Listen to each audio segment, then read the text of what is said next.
¿sí? No, me parece que se enteró tarde en mi Zoom que estábamos grabando. Me parece que fue mi Zoom. Bueno, entonces todo eso paga y todo eso va a ese fondo del ANSES y eso es todo lo que sostiene parte de la jubilación, ¿no? Porque a veces solamente se habla de los aportes, ¿sí? Y hay muchas maneras de medir eso. Eh, Volvamos a donde estábamos. También así, en el chat había otra cosa. Eh, entonces, una de las cosas que aparece dentro de este, bueno, Camilo, nos perdimos una parte importante si tenés razón. Este, bueno, habré dicho cosas re intrascendentes, o sea, bien, dentro de ese modelo neocolonial, que creo que es la propuesta más interesante que tiene Albertoni, es esta idea de un modelo neocolonial. Yo tuve un modelo colonial hasta las revoluciones, hasta las independencias, como le quieran llamar, y de ahí en adelante se funda una relación neocolonial, una nueva colonialidad con visos de independencia, o sea, vos sos un país independiente, vos tenés tu propio ejército, tu propio estado, tu propio territorio, y, no te hagas, sí, recién empieza a grabar, no hay problema. Este, cualquier cosa, seguimos, igual tienen todo el acompañamiento con los textos, con los videos. Pero, eh, volviendo a esto, esa neocolonialidad tiene que ver con que ahora no es una cuestión como en el caso de España, donde España tenía un objetivo exacto sobre el producto que quería, y se quiero plata y no importa poco que produzcas vacas o que produzcas guano o que produzcas palo del Brasil, yo quiero ese producto. eh, la lógica colonial, meramente colonial del modelo imperialista español es justamente extractiva, se dice así.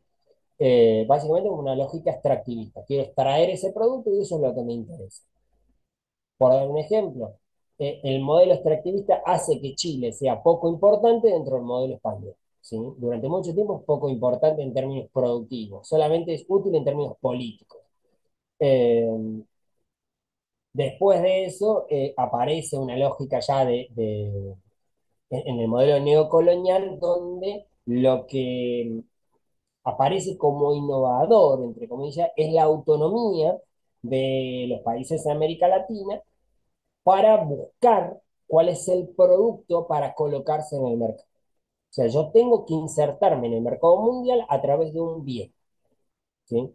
Ya sea en el caso argentino, en principio, la lana, que por lo general es olvidada en ese orden, la mayoría asocia rápido el trigo y las vacas, y en realidad es, en principio, el cuero de las vacas, que no son las vacas que todos conocemos, después de eso la exportación de lana, después de eso la exportación de los cereales en general, el famoso granero del mundo, y ahí aparecen las vacas que todos conocemos recién, a fines del siglo XIX, principios del XX.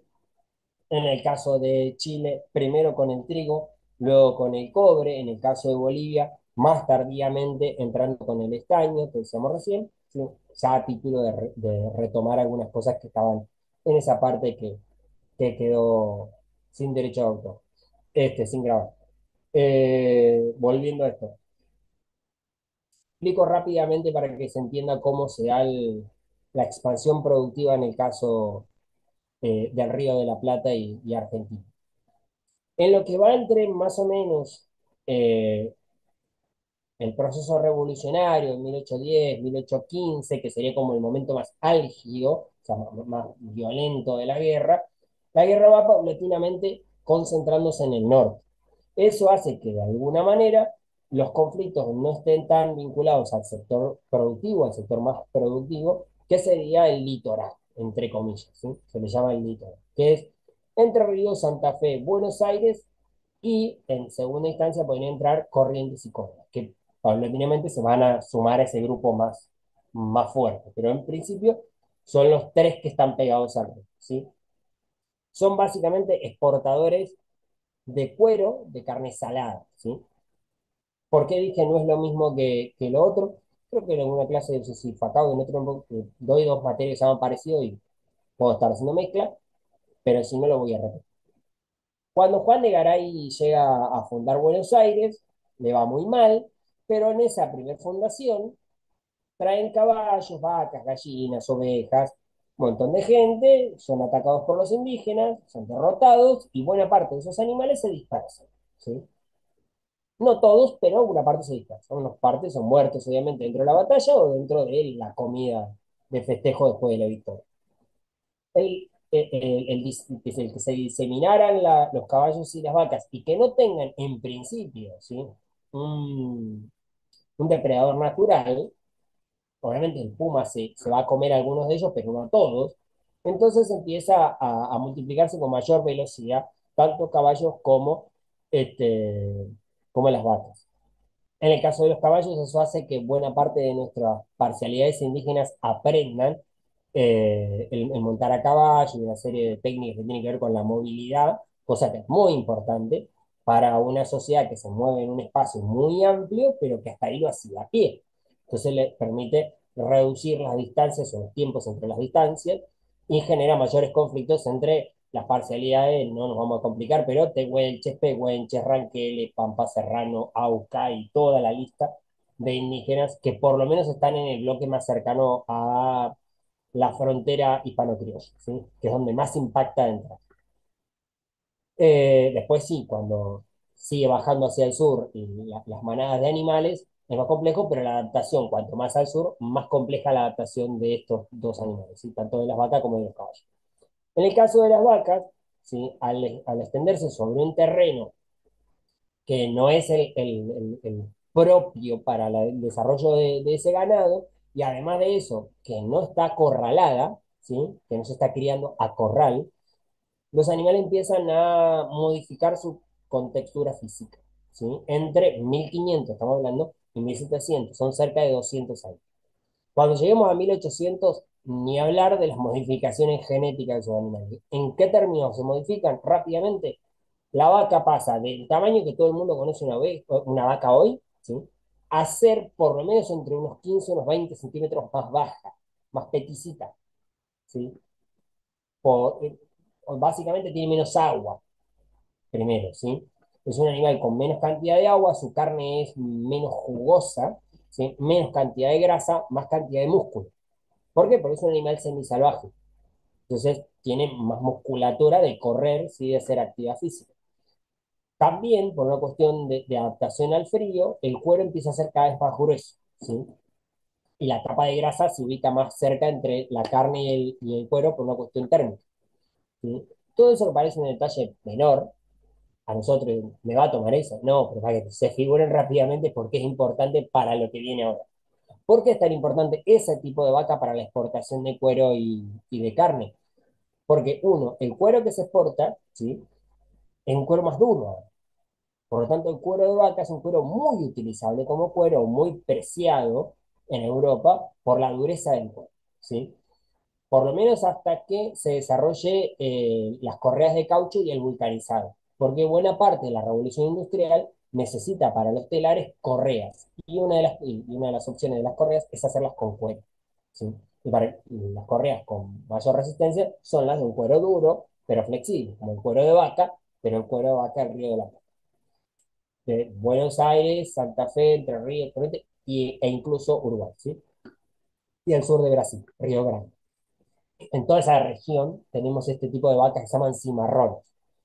Eh, la carne tiene otra virtud, ¿sí? En esto de que no tiene tanta grasa, cuando yo hago tasajo, ¿sí? O charque, como le quieran llamar, no pierde volumen. Entonces, si yo saco de una vaca, vamos a decir una tontería, 1 kilo de carne, al salarla y perder líquido, ese kilo de carne se reduce a 800 gramos, no a medio kilo. Entonces, si yo hiciera hoy con la carne común, más con la que están vendiendo acá últimamente, que no es una crítica, es una descripción de la realidad, quizá me iría 400 gramos, 300 gramos de carne. ¿Por qué? Porque se está viendo mucho más acá en Buenos Aires la carne tipo la japonesa, que no me acuerdo cómo se llama, la que tiene todas las vetas marboladas de grasa. Eso implica que tiene más cantidad de grasa intra cárnica, ¿sí? No grasa de gordura, sino adentro de la carne. Eso cuando yo le pongo sal, no queda nada, ¿sí? Para la carne salada no es una carne agradable, ¿sí? No sirve, pierdo un montón de, o sea, caso una vaca de 300 kilos y me quedan, no sé, 80 kilos de vaca. No me sirve, ¿sí? Para eso. ¿Para qué se usaba la carne salada? Uno, no hay frigorífico, primera cuestión. Sí, exacto, Luciano. Guay, malditos japoneses, sí, eso. Este es un estilo de crianza de vaca japonesa. Eh, la carne que, como no hay frigorífico, no hay enfriamiento, yo necesito buscar una manera de conservación. Las maneras de conservación son dos. Una, en carne secada con sal, ¿sí? Que se queda, que es lo que mastican los jugadores de béisbol cuando comen carne salada o comen tabaco, que son las dos cosas que mascan, muy clásico. Carne seca, le suelen decir en las películas. Que eso se suele usar, ¿sí? Y la otra, que es la carne salada, pero en salmuera, o sea, barriles como las aceitunas, ¿sí? Barriles con carne dentro, con trozada, más chica, para que le entre la sal y la carne. Esa conserva cierto grado de viscosidad, para que se entienda, y eso implica que después cuando yo la corto la puedo poner en un guiso y dentro de todo es más comestible que la otra, ¿sí? Es menos dura. Eso parte, pero también el no tener grasa le permite conservarse mejor. Eso es la primera etapa, que va entre 1815 y por lo menos 1830 y 40, donde la primera inmigración fuerte de vascos y de franceses permite la expansión de la oveja en el contexto de la Segunda Guerra, de la Segunda Revolución Industrial. Por lo tanto, el algodón y la lana son bienes muy demandados. Además de eso, en principio se expande lo que se llama el merino, que es un tipo de oveja, ¿sí? Después de eso empiezan a cambiar las razas por razas que tienen, primero, mayor vellón, o sea, en vez de ser esa oveja que tiene los vellones que se infla gordita, como yo cuando me dejo el pelo largo, a la otra que le cae tipo rastas, ¿sí? Que por lo general es la oveja que tiene la trompa pelada. Eh, Esa oveja tiene otra virtud, no solamente que tiene vellones más largos, más cantidad de lana por oveja, sino que además de eso es utilizable, es de mejor calidad el uso de la carne, porque acá va otra cuestión importante para poder entender por qué. La expansión de ese tipo nuevo de ovejas, además de que los merinos se conservan, ¿no? Es que esta oveja se puede exportar en pie como carne. Entonces yo puedo venderle a Inglaterra una oveja que es por lana, pero además de eso es por carne, viva, ¿sí? ¿Por qué se exporta la oveja viva y no la vaca? Porque la vaca se pone tensa, ¿sí? Se estresa, se pone nerviosa y la carne se pone de mal gusto. Entonces, si yo llevo una vaca de acá a Inglaterra, la tengo que dejar un mes o 2 meses para que la vaca vuelva a relajarse, sentirse cómoda, y ahí recién su carne vuelve a ser comestible o agradable en la comida. Eso a la oveja no le pasa, ¿sí? Entonces yo puedo exportar ovejas vivas, ¿sí? Y cuando llegan allá, automáticamente pueden ser faenadas sin ningún conflicto. Entonces, por eso buscan, hace 1850, 1860, empiezan a buscar razas que sean buenas productoras de lana, pero además de esas, buenas productoras de carne, ¿sí?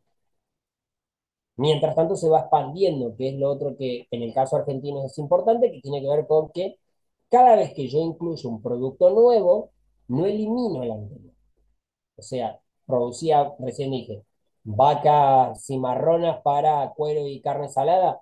Bien, una vez que aparezcan los merinos, como las ovejas merinas, como la expansión productiva, lo que va a pasar es que la vaca cimarrona va a ir a los territorios más lejanos y la oveja va a quedar cerca del puerto, porque es la más rentable y la más exportable.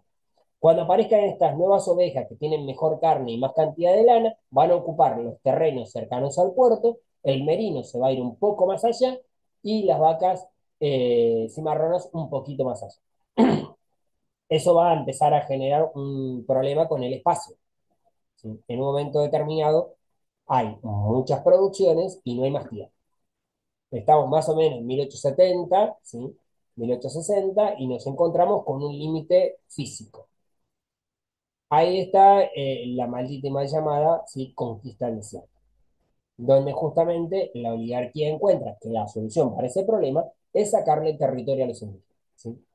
Avanzan sobre el territorio indígena con toda la violencia que encontraron, y con algo interesante para entender por qué ahí no antes, y es justamente la aparición de los fusiles semiautomáticos. O sea, hasta 1850, 1860, la mayoría de la balística está basada en el sistema que, si alguno vio El Patriota, donde yo tengo que poner pólvora, primero fulminante se llama, que es el que hace chispa, después va la pólvora, después va la munición, después va el cartón. Antes del cartón hay que pasar el fierrito, después poner el cartón y después hay que pasar el fierrito de vuelta, como un hisopo. Entonces, después de eso tira, ¿sí? O sea, todo eso hace muy lento, los, los indígenas te matan a golpes antes de que vos llegues a cargar el fusil por segunda vez. Entonces, eso siempre hizo muy compleja la conquista del territorio indígena. Ahora, cuando aparecen los fusiles semiautomáticos que con solo un movimiento de la mano, ¿sí? O tirar para atrás, se cargan, eso le dio mucha más capacidad bélica al territorio hispano-criollo y avanzan sobre el territorio indígena con toda la violencia que encontraron, ¿sí? Se dan el gusto, desde hace mucho tiempo que tienen, de llevarse puesto a los indígenas con una violencia que desmedida e innecesaria, ¿sí? Como por ejemplo contagiarlos de viruela y dejarlos en la isla Martín García viendo cómo se mueren, cortar los senos de las mujeres indígenas para que no amamanten los nenes, repartir a los nenes y a las nenas como si fueran mascotas. Si alguien vio el planeta de los simios, que tienen dos humanitos ahí como que los están criando como si fueran perritos, bueno, la misma figura regalan a los hombres indígenas o los venden en Tucumán como esclavos, ¿sí? Entonces, para la zafra, para la cosecha del azúcar. Entonces, todo ese proceso, ¿sí? Les permite la expansión territorial con la idea de que el territorio indígena es un territorio fértil. Y se encuentran con que la tasa de fertilidad es menor que la que especulaban o la que creían que tenían, ¿sí? Entonces ahí la adaptación de parte de ese ganado es eh, bastante limitada. Las vacas no pueden estar frente a tanto frío, las ovejas se adaptan un poco mejor y el problema que tienen las ovejas es que cuando comen pasto lo arrancan y es un lugar donde el pasto crece poco. Entonces tengo una baja reproducción del pasto mientras tengo un animal que es muy abrasivo. Entonces, no les tengo que explicar yo a ustedes, pero bueno, verán que hay por cantidad de terreno muy poca cantidad de ovejas. No porque no quieran poner más ovejas, no pueden poner más ovejas, ¿sí? Si ponen más ovejas, arrasa con todo y no vuelve a crecer más. La oveja es muy parecida al chivo, ¿sí? Es un animal que arranca cuando come y destroza. La vaca es un animal un poco más delicado para comer, no delicado en el sentido de que sea exquisita, sino que no come pasto duro, para empezar, y segundo, como el caballo, no arranca, ¿sí? O sea, muerde el pasto y lo deja cortito, es menos dañino con el ambiente. La oveja y el chivo comen cualquier cosa, si alguno tuvo cerca un chivo, sabe que comen hasta ropa. No dejen la ropa colgada porque el chivo va y se come la ropa. Se comen las cosas con pinches, es una cosa bastante particular. Las ovejas son bastante parecidas en eso. Bueno, se expanden las ovejas hacia el sur y les permite de alguna manera darle oxígeno al territorio pampeano. Y ahí es donde aparecen las dos producciones que nosotros conocemos, que son el cereal, ¿sí? En principio el trigo, después el lino, la cebada y el maíz. El maíz en ese momento todavía no es muy importante, no, por ahí uno lo tiene recontra acostumbrado, pero no es un producto muy importante. Todavía el mundo es muy eurocéntrico y entonces el maíz, la papa, ese tipo de productos son entendidos como productos indígenas y se usan para alimentar al ganado. De hecho, la papa hasta 1850 más o menos es solamente para alimentar caballos en Europa y la pobreza de los mineros hace descubrir que la papa es consumible no, tarado, porque enterarse tan tarde de lo que es comer papa, bueno, eso demuestra lo que es una sociedad que concibe a los demás como inferiores y que se pierde de la vida solamente por ese delirio de grandeza. Bueno, los pobres en su miseria se comen la comida del ganado y descubren que las papas son ricas. De hecho, hay un cuadro mítico, si alguno lo ha visto, que es el primer cuadro que tenemos registro que haya pintado Van Gogh, que se llaman Los comedores de papas. que son unos mineros sentados frente a una mesa y no vemos las papas, pero les aseguro que si se le puso los comedores de papas es justamente porque esa es la vida del minero, ¿sí? Comer comida del ganado. Ganan muy poco. Bien, el crecimiento del sector del cereal no está vinculado a ser propietarios, sino a alquilarle terrenos a los grandes ganaderos y en esas parcelas producir. Eso es lo que por lo general se conoce en el caso argentino como estancia mixta. ¿Sí? Es una estancia que produce ganado, pero que deja algunas parcelas, las alquila para la producción de cereales. Entonces los cerealeros, los agricultores, son arrendatarios, no son propietarios. Son como podríamos decir, la clase baja del campo en ese momento, ¿sí? Pero empiezan a ser los grandes exportadores, porque empiezan a tener grandes cosechas y les permite meterse en el mercado mundial como buenos exportadores de cereal. De la mano de la expansión del barco a vapor. ¿Por qué es importante el barco a vapor? Porque hace mucho más económico el viaje en el mar. Entonces, si el cereal es caro porque ocupa mucho espacio y lleva mucho trabajo, el transporte debe ser económico para que sea competitivo cuando llegue a Europa. Entonces, eso permite la inclusión ahora sí, sí, obviamente y rápido. Sí. De hecho, les hago un comentario de geografía, pero por ahí les va a servir en la vida. Esos comentarios sin ninguna utilidad que uno dice, bueno, soy una persona que sabe cosas. Eh, Casi todos los ríos del mundo, ¿sí? Casi todos los ríos del mundo tienen una particularidad. El agua corre en la dirección en la que va el viento. Es una particularidad, ¿sí? Entonces, por ejemplo, en el caso del río Paraná, corre a mucha velocidad, ¿sí? De norte a sur, ¿sí? O sea, de Paraguay a Buenos Aires, de Asunción de Paraguay a Buenos Aires, corre a mucha velocidad y esa es la dirección por lo general del viento. Entonces, si yo en la época colonial o hasta la llegada del barco a vapor, desde Asunción a Buenos Aires, puedo tardar, ¿sí? Entre 3 días y una semana en barco. Pero desde Buenos Aires a Asunción, o sea, en dirección inversa al viento y al río, puedo tardar hasta un mes, ¿sí? El único río que no tiene eso es el Nilo. El Nilo es el único donde el viento va desde el Mediterráneo hacia el continente y el agua corre desde el continente hacia el Mediterráneo. Entonces, en el antiguo Egipto se navega de norte a sur con las velas, ¿sí? Y se navega de sur a norte con las velas bajas y que te lleve la correntada. Es el único río que hace eso. Todos los otros ríos, el viento va para donde va el agua, ¿sí? En la misma dirección. El que pesca sabe. O sea, pone cosas así, ¡fu! Te lo lleva el viento, el agua, es una porquería. Entonces, bueno, es la misma lógica para todos los ríos. Por eso el barco a vapor fue muy importante, porque permitió, por ejemplo, remontar la mayoría de los ríos, y más los ríos caudalosos, como el Mississippi, el Amazonas, el Paraná, ¿sí? El Orinoco. Eran ríos muy difíciles de navegar contra la corriente. Eh, bueno, esa expansión que da el barco a vapor me permite esa conexión. En 1890 se hace el primer viaje eh, frigorífico y se pueden exportar ahora sí carnes. Acá va otra cuestión, y ahí es donde aparece más o menos 1880, ya habían aparecido los primeros, se habían importado los primeros sementales de barcas de raza de carne fina, ¿sí? Ahí es donde aparece esa Argentina ganadera que los del campo tienen su imagen, creyendo que ellos están desde el principio de los tiempos, y ahí aparece por primera vez esa vaca que todo el mundo se imagina, que es esa vaca gorda y de exportación.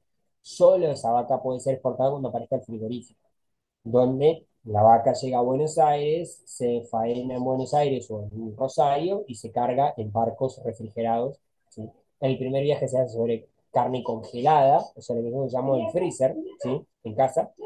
Y cuando llega a Inglaterra a nadie le gusta porque no están acostumbrados a eso, están acostumbrados a lo que el carnicero en casa llama carne caliente, ¿sí? A matar la vaca y comerla. Esa carne congelada no tiene jugo porque lo pierde cuando se congela. Entonces prueban con un sistema de enfriado más bajo, ¿sí? O sea, no más bajo de más frío, sino de con menos frío. Y eso hace que la carne llegue en buen estado, pero sin congelar. ¿Qué es lo que nosotros conocemos en cualquier carnicería que han visto? Lo que se llama la capa, ¿sí? Es como ponerle en la parte de abajo de la heladera. Poquito más frío de la parte de abajo de la heladera. Entonces la vaca llega digamos, fresca, ¿sí? Y consumible casi como si lo hubiesen matado hace un ratito. Eso es lo que les permite el frigorífico y la gran exportación de carne. Ese es el caso argentino. Para que todo esto se entienda, yo tengo que hacer una última aclaración.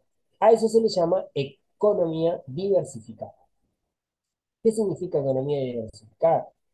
Que yo exporté, ¿sí? Todo eso para poder entender que yo exporté carne salada, pollo salado, lana de oveja, carne de oveja, cereales, oleaginosas, carne refinada de vaca, cecinas, ¿sí? Todo eso que se fue exportando no eliminó al producto anterior. Entonces yo voy a tener que, en el caso particular de Argentina, una economía que cada vez que incorpora un producto, no elimina la anterior. Entonces cuando yo llego a 1910, me encuentro con un país que exporta 30, 40 productos. Esto me parece una cosa obvia para nosotros, digo, ese es el problema de ser argentino para estas cosas. Esto no pasa en otro país, ¿sí? Esto pasa en Chile, esto pasa en Uruguay, pero esto no pasa en Brasil, por ejemplo. En Brasil lo primero que se exporta es lo que se llama palo de Brasil, o sea, el caucho, ¿sí? La savia del palo del Brasil, que tuvo un proceso, al árbol hay que hacer unos tajos cada tanto y ponerle un cuenquito para que sangre sobre ese cuenquito y con ese líquido lo van acumulando y con eso hacen caucho, ¿sí? Lo que nosotros se puede usar para la suela de los zapatos, las ruedas de los autos, de las bicicletas, eh, las correas de las máquinas, un montón de cosas que todo lo que nosotros pensamos como goma, ¿sí? Lo que podríamos pensar que se usa en goma, bueno, se usa para eso el palo de Brasil. En un momento determinado se desarrolló el vulcanizado, lo que nosotros conocemos hoy como la rueda de los autos, ¿sí? Más o menos. Eso es un gran problema. ¿Por qué? Porque eso es mucho más fácil de producir, no necesitan tanto de caucho y empiezan a bajar la demanda de caucho. Y Brasil encuentra que tiene un problema. Entonces lo que busca es, en principio, ¿sí? La instalación de bananas, que están como re de moda en ese momento, como el arándano acá, más o menos. Entonces arrasan los campos de palo de Brasil, o sea, los arrancan todos y empiezan a plantar bananos. Les relativamente va bien de entrada, se exportan bastante bien. El problema es que se le empiezan a infectar muy rápido, o sea, se les enferman las plantas. Entonces empieza a ser como un pequeño desastre. Y rápidamente, algunos sectores productivos, cuando ya no hay esclavos y no es tan rentable, arrasan buena parte de los terrenos donde hay bananas y empiezan a plantar café, que es la salvación del Brasil exportador, primer exportador. Esto, o sea, el paso del palo de Brasil al banano y de la banana al café, es lo que se llama economía monoproductora. Pero no es que es monoproductora como Argentina, que tiene un 80% de exportación de soja y un 20% del resto. No, no, es el 95%, ¿sí? Del producto que estamos produciendo. Y si vamos a dejar de producirlo, lo que hacen es arrasar el producto para poder producir lo otro. Además de eso, en el caso de Brasil hay un mayor problema con eso, o sea, con la exportación de café. En principio es un éxito, el café brasileño es apreciado, no por la alta calidad, aclaro por la duda, ¿sí? Sino por lo barato. ¿Sí? La alta calidad, el café de alta calidad, para tener a profe Camargo, no me va a dejar mentir, es el café colombiano, ¿sí? Ese es el café, ¿sí? El café de Brasil es café barato, ¿sí? No es para ofender a los brasileños, pero es el café barato. Es un café de calidad con respecto al argentino, es un café muy rico, ¿sí? Pero la cuestión es que es un café barato, ¿sí? De producción barata, no tiene la misma calidad. ¿Dónde puedo vender un café barato? En una población que no sea tan exigente, pero que sea una alta consumidora, donde yo le pueda vender a precios baratos y que le sea tentador el precio y no la calidad. Eso es Nueva York. ¿Sí? ¿Vieron cómo toman en las películas Yankee café? No, no, no, Yankee, ¿no? Pero que nosotros tomamos un cafecito, y es más, esto es una seña de que quiero un café. Bueno, ellos toman un café, toman un tacho de medio litro. Se van a trabajar con un tacho de medio litro de café. Bueno, ese es el nivel de consumo de café en Nueva York. ¿Por qué es un problema que el 95% de la exportación de café brasileño vaya a Nueva York? Porque en 1930, que es como cierra la clase, no es que cierra ahora, digo, pero como cierra la clase que nos tocaba para hoy, cierra con la crisis del 30. Y la crisis del 30 se da en Estados Unidos, impacta a nivel mundial, pero nace en Nueva York. O sea, es un serio problema. Que el 95% del café brasileño vaya a una sola ciudad, no a un país, a una ciudad. Eso implica que si esa ciudad entra en crisis, como entró en 1929, Brasil tiene un problema a los 5 minutos, ¿sí? Casi en tiempo real. Pues su economía se está por ir a la miércoles.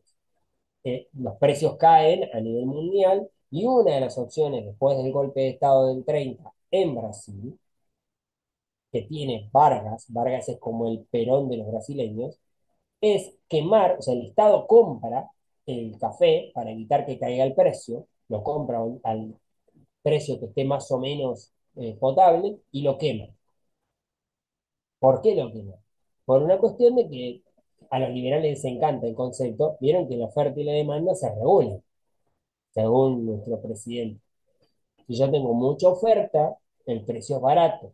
Si tengo poca oferta, el precio sube. Si yo estoy en crisis, ¿sí? Compro el café y lo quemo, genera una caída de la oferta de café porque no hay café ahora. ¿Y eso qué implica? Que sube el precio. Automáticamente los brasileños recuperaron el precio del café por decreto. Suena totalmente tarado. Juro que cuando uno lo lee por primera vez, dice, esto es una estupidez. Cuando uno mira de vuelta, dice, no, es totalmente lógico.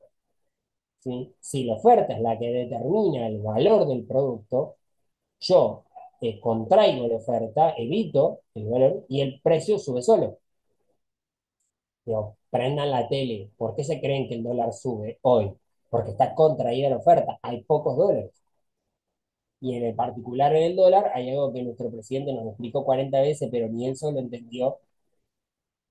Hay dos maneras de medir un paréntesis corto de clase de economía, ¿sí? Hay dos maneras de medir el valor de un producto. Uno es de manera objetiva. La manera objetiva es por los costos, ¿sí?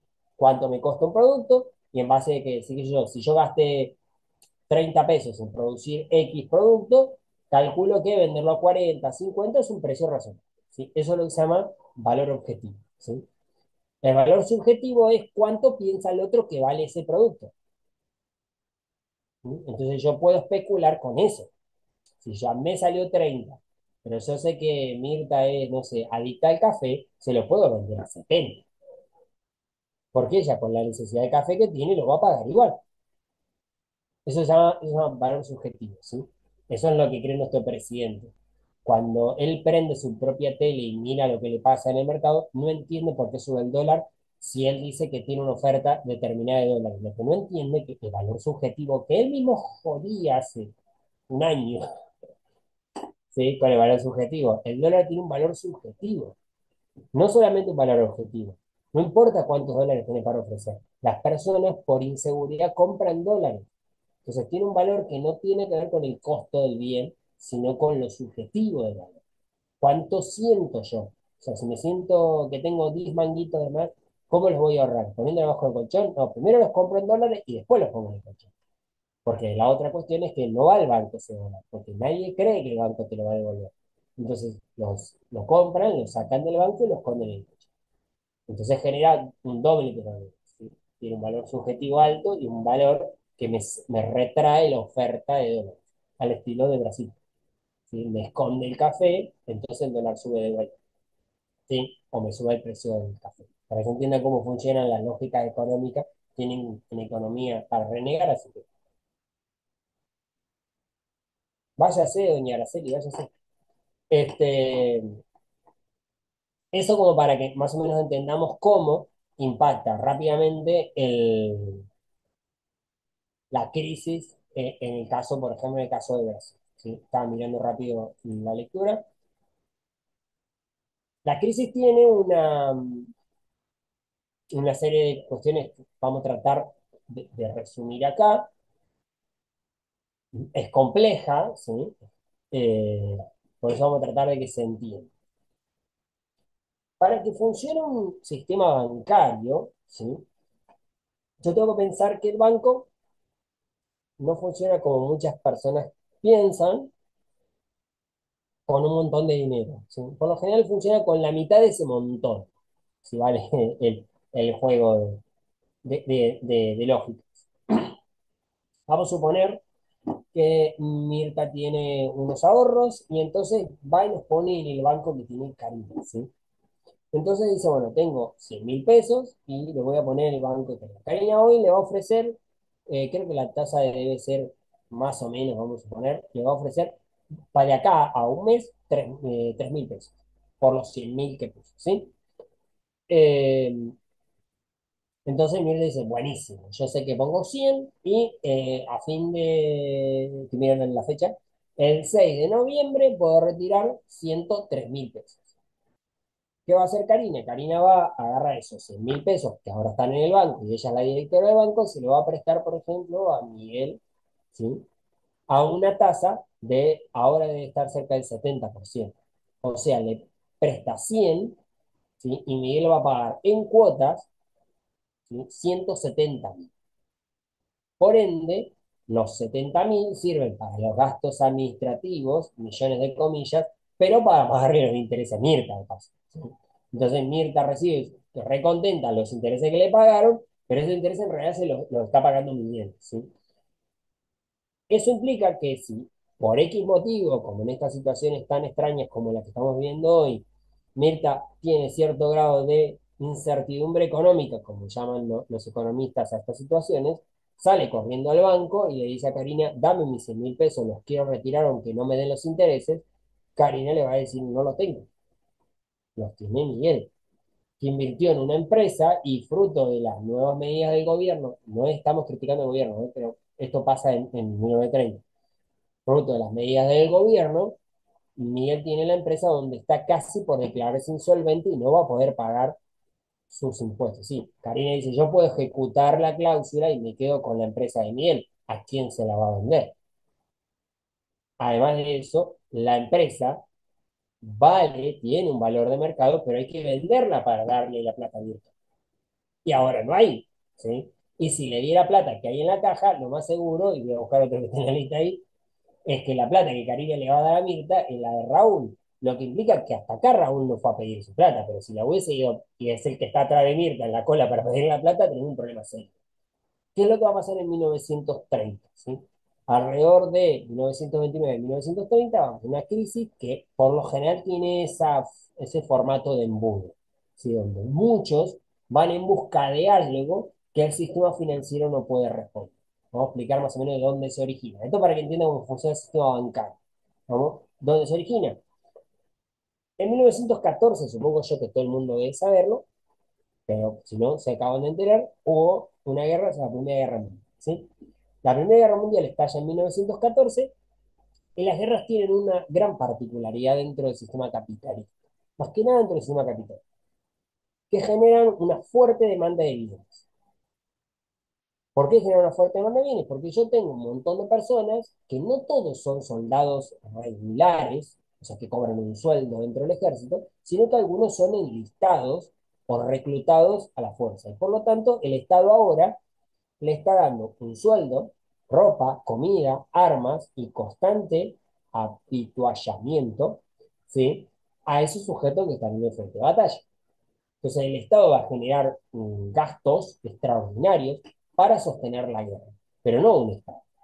En la Primera Guerra Mundial son un montón de Estados.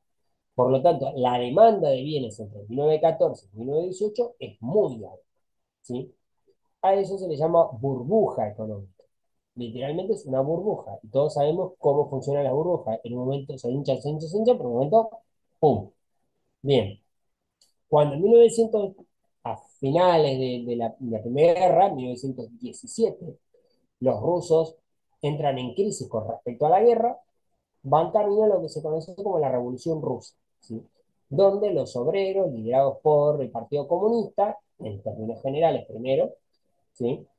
Eh, derrocan al rey. En ese momento, los que toman el poder deciden sostener todavía la guerra, en 1917. Buena parte de la población rusa no está de acuerdo con este sector, que se llaman los mencheviques, ¿sí? Los mencheviques mm, creen que el problema era el rey y no la guerra, ¿sí? Entonces quieren quedarse dentro de la guerra. La población rusa vuelve a hacer huelgas, protestas y quejas hasta al punto de que el ejército mismo ruso empieza a resistir y se producen motines de los propios militares. En ese contexto se da un nuevo salto dentro del proceso de la revolución, que es donde toman el poder los bolcheviques, que son los señores más conocidos, que son justamente Lenin, Stalin y Trotsky, ¿sí? Que son el tridente que lidera ese proceso revolucionario. ¿Qué es lo importante de lo que va a pasar en Rusia? Básicamente que automáticamente dicen, para nosotros se acabó la guerra. La guerra es una guerra de burgueses, de industriales, de países nacionalistas, y nosotros somos un gobierno obrero que entiende que esto solo sirve para matar a obreros. Se retiran de la guerra, y automáticamente, como se retiran de la guerra, las potencias que hasta ahí estaban enfrentadas firman una especie de, podríamos decir, paz, y yo diría tregua. O sea, no es lo mismo la paz que la tregua. La paz es, se terminó la guerra, la tregua es frenamos hasta un ratito y después vemos qué hacemos. Es una especie de tregua donde todas las potencias que hasta hace un rato se estaban peleando se ponen de acuerdo y desembarcan en el norte de Rusia. Porque no es lo mismo que estados capitalistas peleen contra estados capitalistas que los obreros gobiernan. O sea, las cosas habían cambiado demasiado. Es un volantazo muy fuerte en términos ideológicos. Entonces acuerdan invadir Rusia. Entre 1918 y 1922, ¿sí? Eso que se llama la Guerra Civil Rusa, lo que hace es sostener la burbuja. O sea, la guerra llegó a un impasse, o sea, una especie de punto ciego en 1918 con la famosa tregua, la paz de Amiens, y de 1918 a 1922 la guerra no es la guerra mundial, pero sí es la guerra civil rusa, donde las potencias invadieron Rusia para tratar de sacar a los obreros comunistas y reponer a la monarquía. Esto ustedes lo vieron accidentalmente con alguno que haya visto películas de Disney. Esto es Anastasia, ¿sí? El mito de que hay una noble rusa en Francia que puede tomar el trono, que se llama Anastasia. Ese mito lo crean para tratar de sostener la justificación de por qué invadieron Rusia. Es que Anastasia reclama el derecho a la corona. Esto les va mal. En 1922, de la mano de Trotsky, ¿sí? Que es el jefe del ejército ruso, vencen a las potencias extranjeras y se retiran las potencias extranjeras. ¿Cuál es el problema del éxito de los comunistas? No tiene nada que ver con el capitalismo y el comunismo. El problema lo tiene el capitalismo. ¿Por qué? Porque generó una burbuja económica donde la guerra, la Primera Guerra y la Guerra Civil Rusa, generaron una demanda constante de armamento, ropa, ¿sí? y alimentos, que es auténticamente una burbuja. Y mañana a todas esas personas hay que decirles que vuelven a casa, ¿sí? Y que no tienen trabajo. Y que si no tienen trabajo es problema de ellos, porque no quieren trabajar. ¿No? Todo el discurso que conocemos todos los días. 1922 se produce la primera recesión. ¿Qué es la recesión? La economía se frena. Ahora, uno se podría preguntar, ¿se frena porque está funcionando mal? No, porque venía muy acelerada. Entonces venía, ¿sí? En una ficción, en una burbuja, la burbuja se pincha y automáticamente se frena la economía, porque nadie necesitaba armas, nadie necesitaba cascos, ¿sí? O balas, o carros de asalto, o armamento, o ropa, o comida enlatada, o ropa de guerra. Todo eso empieza a cerrar y además de eso las ciudades están destrozadas. Por lo tanto, el sistema industrial está relativamente parado, el sistema industrial que está activo es el que produce para la guerra y no hay una guerra. Entonces me encuentro en una situación de recesión. Esa recesión del 22 más o menos se pasa, o sea, se logra sortear con toda la necesidad de reconstruir las ciudades, ¿sí? Entonces, la reconstrucción de las ciudades más o menos va tirando para adelante el problema, hasta que nos encontramos de nuevo alrededor de 1928 con la misma situación. La guerra no tocó a América Latina, América en general, no la tocó. Entonces, por ejemplo, el gran país industrializado en ese momento es Estados Unidos, que pudo venderle a los buenos y a los malos durante todo 1914 a 1922 y nunca tuvo que estar en la guerra. O sea, no gastó en soldados, no le atacaron el territorio, por lo tanto su sistema industrial está intacto, ¿sí? Y Europa está necesitada de eso. Entonces Estados Unidos provee, se empieza a convertir cada vez más en ese momento en una pequeña potencia, no lo era, se va irguiendo como pequeña potencia y América Latina una gran proveedora de alimentos, porque no, vuelvo a lo mismo, no estuvo casi en la guerra, no fue dañada por la guerra, la primera guerra, por lo tanto puede producir más de lo que le necesita. En el 28, todos, o sea, en 1928, todos los galpones de Europa están repletos de comida, de lana, de los productos de materias primas, pero Europa no puede colocar esos productos. ¿Por qué? Porque hay de alguna manera un proceso de industrialización lento en América Latina que tiene que ver con que durante la guerra, en América Latina, alguien debía producir lo que los franceses y los ingleses producían. Y en Argentina ya había empresas industriales no muy grandes, pero había, ¿sí? Había pequeñas empresas textiles, había empresas que hacían repuestos para autos. Entonces, todas esas pequeñas industrias se habían crecido con relativamente fuerza entre 1914 y 1928, ni hablar en Estados Unidos. También se había dado en México, también se había dado en Brasil ese movimiento, en Uruguay, en Chile también, menos en Bolivia, menos en Perú, menos en Ecuador, pero por lo menos en todo el cono sur seguro, incluyendo Brasil y en México. ¿Cuál es el problema? Que son los lugares con mayor demanda, son los países más grandes. Por lo tanto, para los europeos eso era un problema. Por lo tanto, empiezan a cortar su demanda de bienes. Y dicen, bueno, no compren cosechas argentinas porque tenemos trigo. No compren café brasileño porque tenemos café. ¿Sí? Y así con cada una de las opciones de producción de América Latina. Cuando se cortan las ventas, la mayoría de los países de América Latina resuelven que no puede comprar productos industrializados. ¿Por qué? Porque si no recibe, por decirlo en palabras de hoy, si no recibo dólares por mi exportación, ¿con qué compro los productos importados? Entonces, uno de los problemas que tienen Brasil, Argentina y la mayoría de los países de América Latina es que empiezan a no tener con qué cubrir sus importaciones. Por lo tanto, empiezan a evitar importar y buscar una manera de resolver cómo hacer para producir de manera local. Eso genera el primer gran freno. Y ahí empieza lo que recién teníamos en el ejemplo de los bancos, donde las industrias empiezan a vender menos y como empiezan a vender menos no pueden pagar sus créditos. Como no pueden pagar sus créditos, los bancos empiezan a hacerse cargo de esas empresas quebradas. Los ahorristas o los bonistas o los que habían invertido en esas empresas quieren ir a retirar a los bancos su dinero de acciones y cosas similares y empieza a generar una crisis de bolsa. La primera crisis de bolsa se da en Alemania.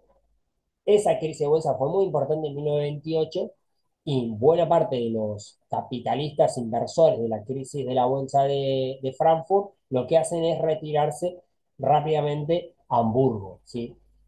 Que es una de las bolsas más importantes. Cuando ven que el traslado, acá yo tengo un montón de capitales, traslado otro montón de capitales, eso genera una sobreoferta de dinero y por lo tanto una caída de los precios.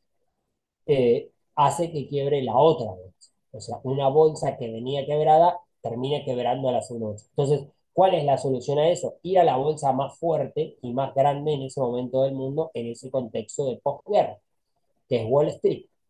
Y va todo, buena parte de esos capitales a colocarse en Wall Street y eso genera el mismo efecto.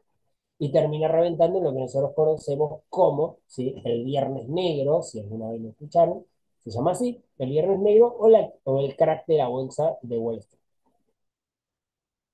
Yo suelo dejarles como ejemplo un videito de Hernán Cassiani, que es un cuentista argentino, que explica, o sea, le explica el sistema financiero a la hija, ¿sí? Que es una nena chiquita. Y por más que de entrada parezca una tontería, cuando uno lo escucha, dice, che, que entendí un montón de cosas. Porque explica con una metáfora bastante simple y que permite entender no solamente cómo se miden las acciones, sino cómo funciona, por ejemplo, el sistema de paquetes accionarios, los asesores de bolsa y cosas similares. Y explicar después cómo se va toda la miércoles en esa misma lógica. En el caso de 1930 se produce una corrida bancaria muy fuerte, por lo menos entre 1929 hasta principios de 1930. Todos los países se retraen, o sea, dicen, bueno, yo solamente le compro a quien me compra, ¿sí? Y de ahí en adelante aparecen unas políticas de control de la balanza comercial.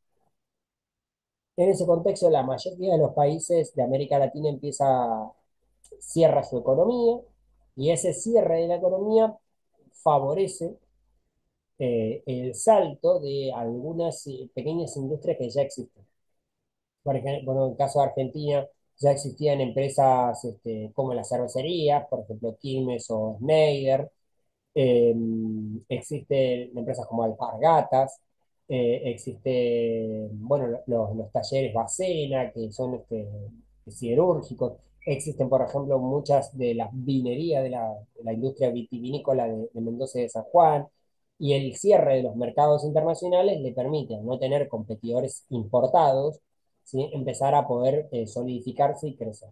Y además de eso, como los propios estados de cada uno de nuestros países no tiene recursos porque no hay importación, exportación, o son muy pocas, le empieza a cobrar impuestos a los productos importados porque de esa manera obtiene divisa. ¿Sí? O sea, dice, ¿cómo obtengo dólares? ¿Cómo obtengo libras esterlinas? Bueno, cada producto importado que viene le cobra un impuesto. Y en ese proceso de cobrar el impuesto, recauda, pero además de eso hace más caro el producto extranjero. Y si hace más caro el producto extranjero, le permite al producto local competir mejor. Eso es más o menos lo que pasa todos los días con los impuestos a las importaciones. Entonces, van a aparecer productos extranjeros en ese momento, pero que van a salir más caros. Una de las opciones para resolver o sortear, se dice, o saltar ese control, por ejemplo, es el que tiene Ford. Ford en Argentina, los cuatro países con mayor consumo de autos en la década del 30 son Estados Unidos, Inglaterra, Francia y Argentina. ¿Cuál es la diferencia entre Estados Unidos, Inglaterra y Francia con respecto a Argentina? Que los tres primeros producen autos y Argentina no. Entonces Henry Ford tiene algo muy lógico en ese momento, es, bueno, ¿cómo hago yo para no perder un mercado que me cobra impuestos si llevo autos a la Argentina, ¿no? O sea, si entra un auto Ford importado, sale caro. ¿Qué hace Henry Ford? Instala una fábrica, ¿sí? en Buenos Aires para producir, para montar autos. Eso le permite ser el único que produce autos en Argentina para el mercado con mayor consumidor de autos digamos, de los que no produce. Entonces, si de pronto Francia o Inglaterra o la Chevrolet quería traer autos a Argentina, esos autos venían con impuestos porque venían desde afuera. Sin embargo, los Ford en ese momento se producían en Argentina y no pagaban impuestos a los productos importados. Pasa a ser industria nacional, ¿sí? Generaba puestos de trabajo, ¿sí? Y de esa manera el gobierno protegía a Ford automáticamente. Varias empresas empiezan a hacer eso, ¿sí? Empiezan a instalarse dentro de los países para evitar pagar los impuestos de bienes importados. Eh, Eso es parte, digamos, de la explicación de cómo se desarrollan justamente los pequeños proyectos industriales en la Argentina, que algunos son auténticos empresas familiares y que de a poco se van convirtiendo en pequeñas y medianas empresas hasta convertirse en auténticos imperios industriales. Por ejemplo, ese es el caso de Siam, ¿sí? Sistema industrial americano metalúrgico, donde Vitela empieza desde la producción, desde amasadoras de pan y surtidores de combustible, que se exportan a Estados Unidos, por ejemplo, antes de 1930, y cuando lleguemos a la época del peronismo, un poquito después, Siam empieza a producir sus propios autos, el famoso Siam Vitela. Llegó a un punto importante de producción, digo, cualquiera que tenga memoria, que tenga una abuela, un tío en casa, le pregunta y le van a, alguien va a recordar una heladera Siam. Digo, no es cualquier cosa. ¿No? Había lavarropa Siam, había heladera Siam y había cocina Siam, pero todo el mundo recuerda por excelencia la heladera Siam. De alguna manera Siam logró instalarse dentro de la producción nacional. Lo mismo, por ejemplo, con su propia versión de moto, la famosa Siam Bretta. O sea, hay como modelos exitosos, ¿sí? de ese desarrollo industrial. En el caso argentino, o sea, durante la década del 30, la primera etapa, un fuerte apoyo de parte del peronismo para que eso dé un salto importante, y después con lo que a esa primera etapa, entre 1930 y el peronismo, se le llama ICI 1, ¿sí? donde se producen más que nada bienes livianos de consumo popular, o sea, licuadoras, radios, elementos de cocina, mesas, sillas, o sea, cosas bastante más simples. eh, y después, en lo que se llama la ICI 2, ¿sí? que se da más que nada entre el final del gobierno, del segundo gobierno de Perón, el gobierno de Frondizi y el de Ilia, que tiene que ver ya con un desarrollo más fuerte de la producción de industrias básicas, tipo petroquímicas, electricidad, hierro, acero y metalmecánica, o sea, la producción de autos, y más fuerte la producción de autos, entre los 50 y el 60, que es donde se instalan la Renault, la Fiat, Scania, Chevrolet, o sea, ahí hay una expansión del mercado automotriz y la producción automotriz en la Argentina. Esa industrialización por solución de importaciones en el caso argentino es muy fuerte, muy importante, al punto de, para que tengan una idea, donde llegamos a más o menos la década del 60, donde del mercado laboral, ¿sí? del total de trabajadores empleados, entre el 4 y el 8% lo empleaba el Estado. ¿Sí? Y el resto, o sea, cerca del 90% lo empleaba el sistema industrial o comercial. De ese 90%, la gran mayoría era industrial, ¿sí? El sector comercial era muy acotado, porque todavía no se da la explosión del sistema industrial, para el sistema comercial, perdón.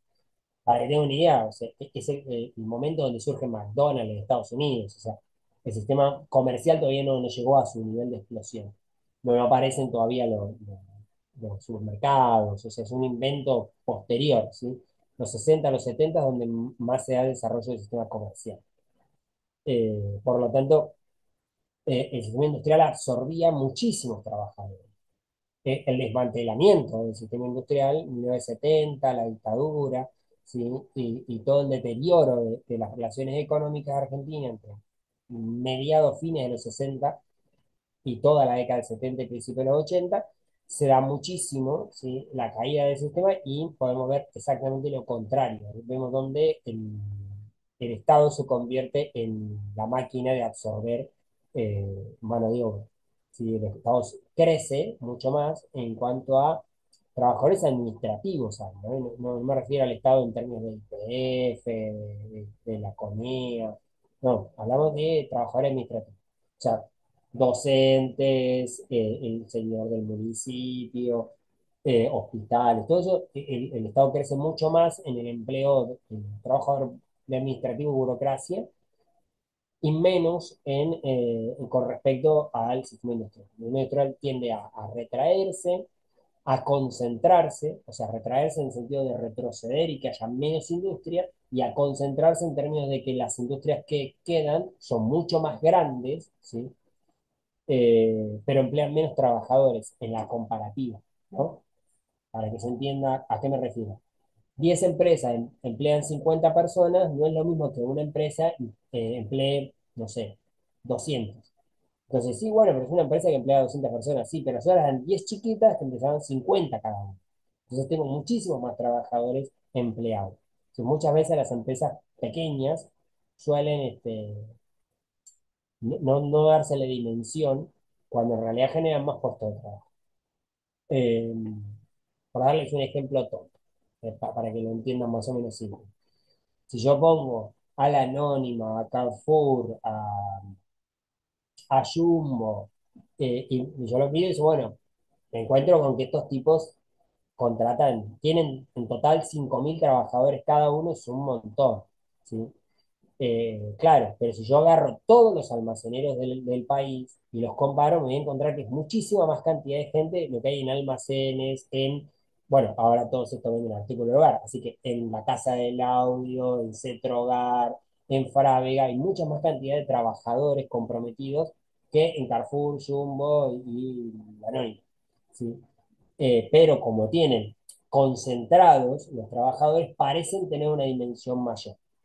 Eso es lo que justamente el proceso que se da, vuelvo a repetir, desde los 80 en adelante, ¿sí? Donde tengo empresas más concentradas, con un alto nivel de cantidad de trabajadores por empresa, pero en el total de empleo, ¿sí? Es menor, ¿sí? Comparativamente es menor.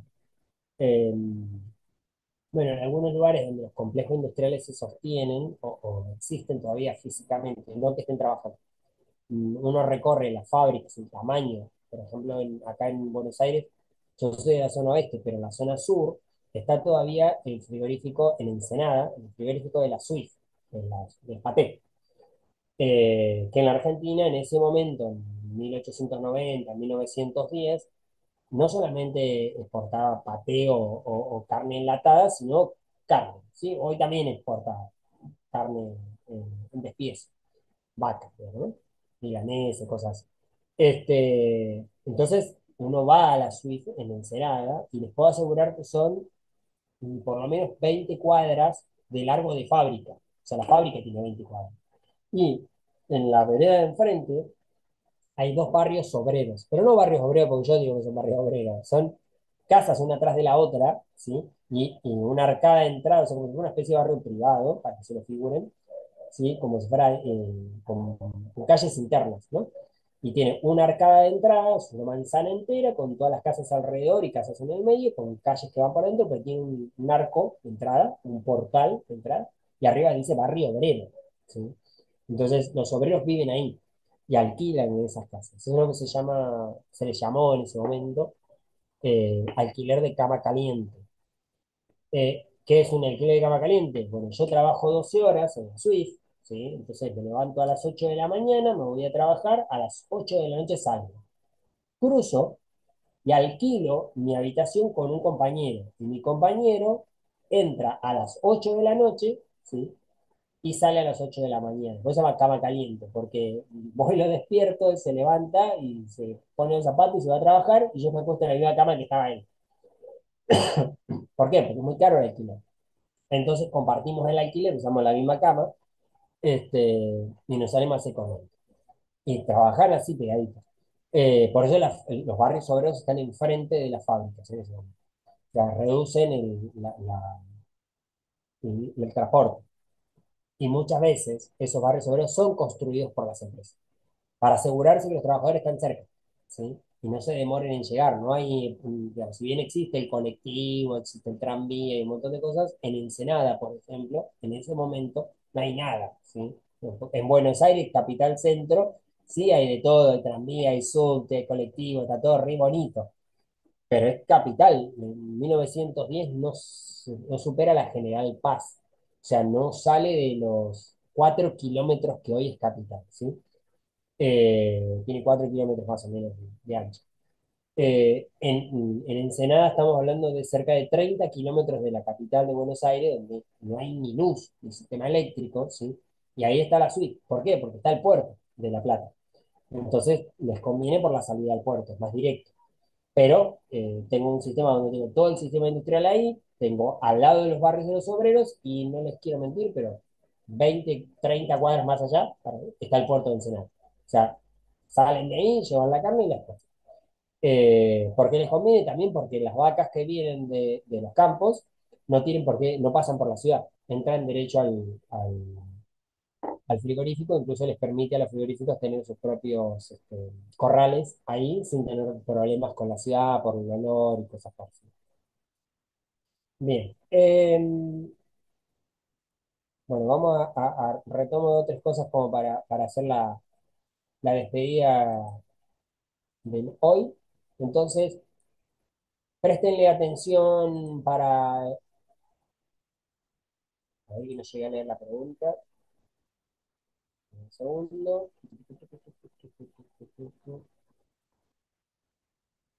Sí, eso. El sistema de cama caliente era de la Revolución Industrial en Inglaterra. Eh, sí, yo no sabría decir, perdón, la pregunta dice, pues yo leo para mí, no les comparto. Dice si el sistema de cama caliente se ve en la Revolución Industrial. Me arriesgaría a decir que para la segunda revolución industrial puede ser. O sea, de 1850, 1870 en adelante podría ser. Pero, ¿por qué sí? Porque por una cuestión de inmediatez productiva puede ser. ¿Por qué no? Porque por lo general la lógica de las fábricas construyendo barrios obreros es más de finales del siglo. O sea, de ya la segunda revolución industrial ya pasó y entran como podríamos decir, a un nuevo proceso o a una nueva búsqueda de cómo hacer para reducir los costos. Vieron que yo les decía, pasa la segunda revolución industrial y yo necesito que los salarios bajen, ¿sí? Entonces, uno de los grandes desarrollos para bajar el peso de los salarios en el costo y no el valor de los costos. O sea, yo sí, al obrero le sigo pagando, vamos a decir la tontería, $4, bueno, $2 que sería, porque ahora van a ver por qué digo $2. Les pagan $2 por día en Estados Unidos, entonces yo les sigo pagando $2 por día. ¿Cómo hago para seguir pagándole $2 que me parece caro, pero que represente menos en el costo del producto? Una de las soluciones es aumentar la producción, la productividad del obrero. Si el obrero produce en condiciones normales, no sé, 10 zapatos, yo necesito que produzca 15 pero que siga cobrando $2. Entonces, si cobra $2 y produce 10 por lo tanto me salen 20 centavos cada zapato, ¿sí? Ahora, si produce 15 ya no me sale 20 centavos, me sale, vamos a suponer, 15 centavos. Es una tontería, ¿no? No hago la cuenta, me sale menos, ¿sí? Porque producen más en el mismo tiempo por el mismo precio. Eso lo resuelve en una parte, la manera que lo resuelve es un tipo que se llama Taylor, que conocemos como Taylorismo. El taylorismo lo que hace es reducir los tiempos muertos, o sea, los tiempos donde el trabajador hace poco o no hace nada. Entonces hace un trabajo intensivo y le permite que produzca más, ¿sí? De esa manera, ahí puede ser que haya un vínculo entre ese sistema industrial, o sea, el taylorismo, y el sistema de cama caliente, pero ya, vuelvo a decir, no en la segunda revolución industrial, sino ya como pasadita, 1880, 1890, puede que empiece a aparecer con más fuerza. En el caso de Henry Ford, es similar, pero Henry Ford tiene una lógica distinta. El Fordismo vuelve a este mismo problema. ¿Cómo hago para que el trabajador produzca más y su salario a mí me represente menos? Henry Ford hace dos cosas a la vez. Una es la famosa cadena de montaje, que es esa cinta que permite que yo, parado adelante de la cinta, produzca sin moverme. Eso me genera menos cansancio. Y el tiempo de producción no lo establecen mis ganas o mis pocas ganas de producir, sino la cadena de montaje. La cinta se mueve, a mí me obliga a moverme a ese ritmo, porque si no lo hago, el otro trabajador que recibe el producto, yo me atraso, atasco toda la cadena, ¿sí? Entonces yo necesito trabajadores con un buen ritmo. Hasta ahí yo podría decir, bueno, si los trabajadores se ponen de acuerdo, me boicotean y a la miércoles mi producción. ¿Cómo hace Ford para tentarnos? Básicamente les paga mucho. Vieron que yo recién les dije $2 paga Taylor, por ejemplo. Taylor, ¿cómo hace para que produzcas más? Te dice, bueno, yo te pago $2. Si vos producís 15, si vos producís 16, yo te pago $2 con 10 centavos. Si vos producís 17, $2 con 20. Yo te entusiasmo dándote cada vez más cuanto más produzcas. Eso es lo que dice Taylor, por ejemplo. Un ejemplo simple para que lo entiendan rápido. Y en Ford dice, arranquemos distinto. Yo te pago $5, que es una cochinada, para que entendamos, ¿no? O sea, de 2 a 5 es 150%, ¿sí? O sea, paso a cobrar 2 veces y media, ¿sí? De aumento. Entonces, ¿vas a mantener el ritmo de la cadena de montaje? Obvio. Si salgo de la fábrica y cobro el doble que ellos. ¿Sí? O sea, los otros pobres giles de Taylor se están matando para producir dos zapatos más, para que les paguen 20 centavos más. Y a mí me pagan $5 por manejar un ritmo, ni siquiera producir más o menos, la máquina es la que establece el ritmo. El trabajador produce más, que de hecho lo que logra hacer eso, Ford es eso.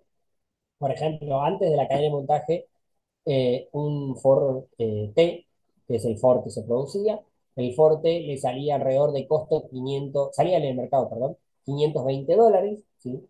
Y después de la aplicación de la cadena de montaje, el Ford T se vende a $220, o sea, mucho más barato. Eso construye otra cosa interesante en Henry Ford, que es, no solamente yo tengo un trabajador que produce más de manera más efectiva, que me reduce los costos, sino que ahora el trabajador es un potencial comprador. ¿Por qué? Porque si cobra $5 y todos cobran 2, él puede ahorrarse, vamos a suponer, $1 por día y al final del mes tiene 5, $20, ¿sí? Le sobran $20 y el auto vale 200. Eso significa que en un año se compró un auto. Y Henry Ford, más vivo que todo el resto, dice, no esperes un año, yo te doy el auto y te descuento el dólar todos los días. Por lo tanto, en vez de pagarte 5 te paga 4 y vos te llevas un auto.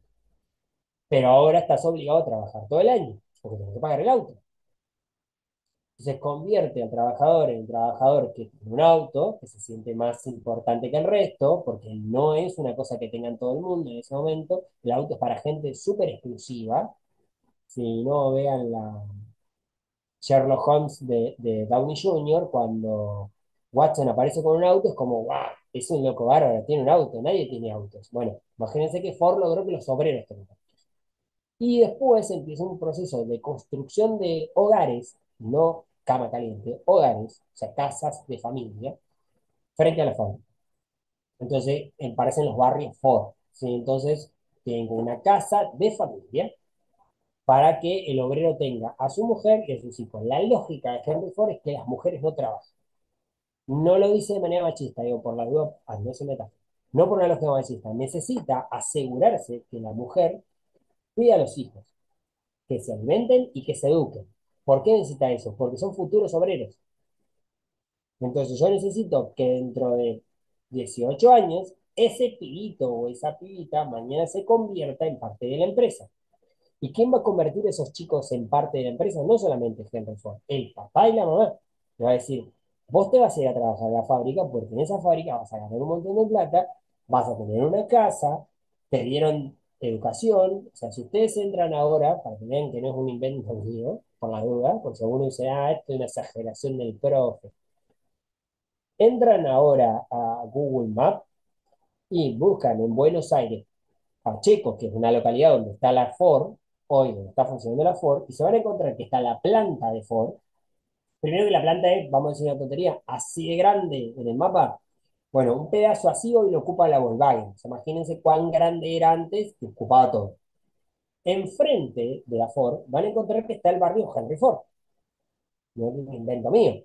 Además de eso, si se acercan al Google Map de la zona de la fábrica pegada a la autopista, uno de los edificios, cuando le pasen por arriba, va a decir Escuela Técnica, ¿sí? Henry Ford. ¿Por qué una escuela técnica adentro de la fábrica? Porque los pibes, los hijos de los obreros, estudian adentro de la escuela y mañana trabajan en la fábrica. O sea, lo que hace Ford no solamente es producir, sino reproducir obreros. ¿Entiendes? O sea, controla todo el sistema productivo. Nuestro presidente diría que es comunista, le juro que diría comunista, porque para que yo tenga todas esas condiciones, según Ford, necesito un obrero que descanse, ¿sí? Que coma bien, que tenga ganas de venir a trabajar y que sienta que vale la pena trabajar. Entonces, el tipo, la familia, toda como una unidad, ¿sí? Como una unidad en términos positivos, ¿no? Es un grupo que quiere progresar, que quiere una casa linda, que quiere un auto, que quiere ir de vacaciones, quiere disfrutar de la vida. Henry Ford dice, está bárbaro.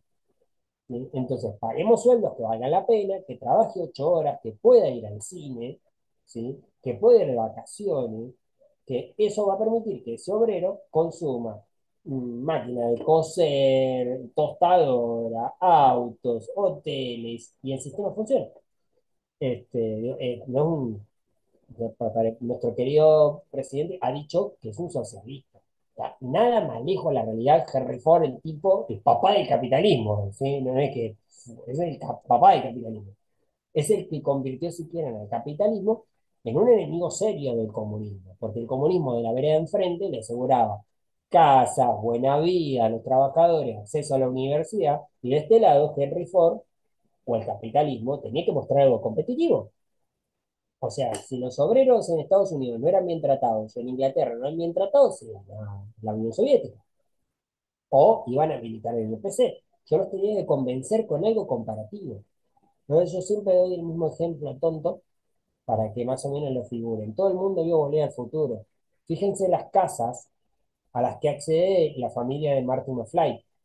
Esas casas, súper top, muy bonitas, y todos tienen auto cuando viajan a 1955, no es una casualidad, ese es el Fordismo. Los pibes van a la escuela secundaria con auto. O sea, imagínense el nivel de baratura del auto.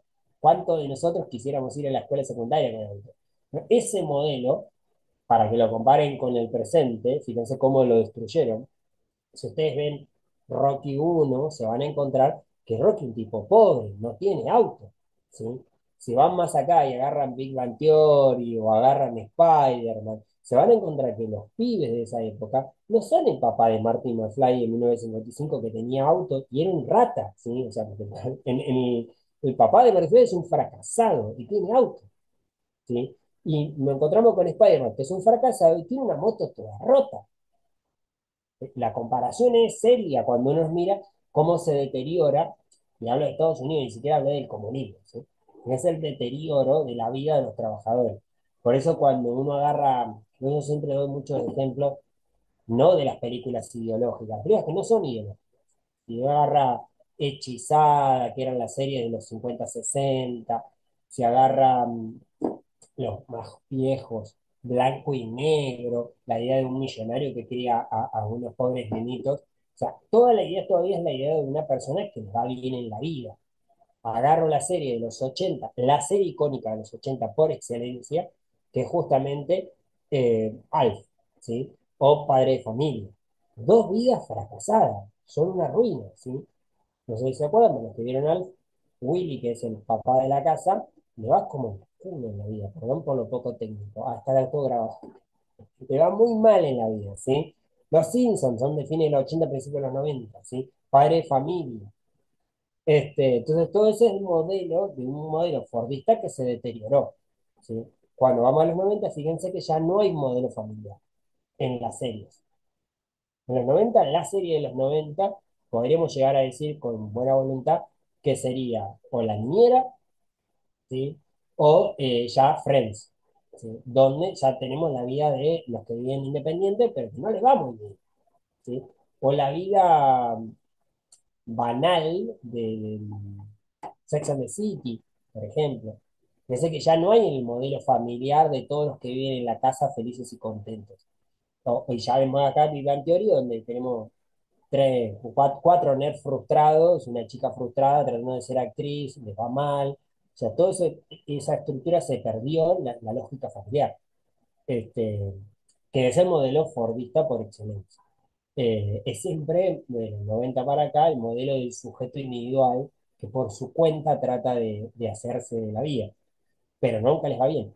Es constante, más, un ejemplo del deterioro de desastre total es Breaking Bad, que no es una serie que vi toda, vi creo, la primera temporada nomás, y fíjense el deterioro de la vida norteamericana.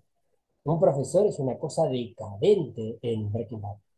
Una persona que tiene que estar en un lavadero de autos para poder vivir. O sea, llega al deterioro total y termina vendiendo drogas a un profesor de química. O sea, ni siquiera me parece que es una película de contenido político. Es una serie vendible, pero lo que muestra es eso, sí, el deterioro de una sociedad que no es la fordista, ¿sí? Como cosa de cierre, ¿no? Para que vean, eso vamos a tratar de verlo de acá, del parcial en adelante, van a ver cómo se va desarmando esa sociedad de a poco, ¿sí? Y que empieza a perder los derechos. Por eso cuando uno dice, bueno, estamos acá, por ejemplo, una tontería muy típica de nuestro país, culpa del peronismo, no, por favor, el peronismo ha cometido un montón de errores, ¿sí? pero les aseguro que Estados Unidos es culpa de sí mismo. Los modelos agarran las películas francesas, hay una canción francesa que ahora se puso muy de moda, que muestra eso, justamente, el deterioro de la vida de los franceses. Eh, Camila, el parcial, como todos los cuestionarios, se habilita el viernes a las 12 del mediodía.